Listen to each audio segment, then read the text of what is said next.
هات لي حاجه ساقعه كده اشربها لان انا عطشان، وانت شايف الحاله اهو، مفيش ثلاجه، مفيش غسالة، مفيش بوتاجاز، مفيش حاجة. ده أنا مش عارف حتى هدومي دي، عارف هدومي دي؟ عارف؟ مش عارف أحطها فين؟ اتفضل دلوقتي هات لي حاجة ساعة وأشوف لك العجلة دي بعدين. أشوفها لك يا سيدي، أشوفها لك. عايز عجلة، عجلة دي تقول لي العجلة دلوقتي. فاضيل ولا عجلة؟ عاجبك كده؟ عاجبك اللي أنا فيه ده؟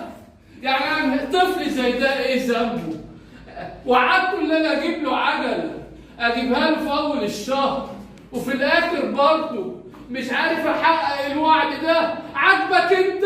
عاجبك الحال اللي انا فيه ده؟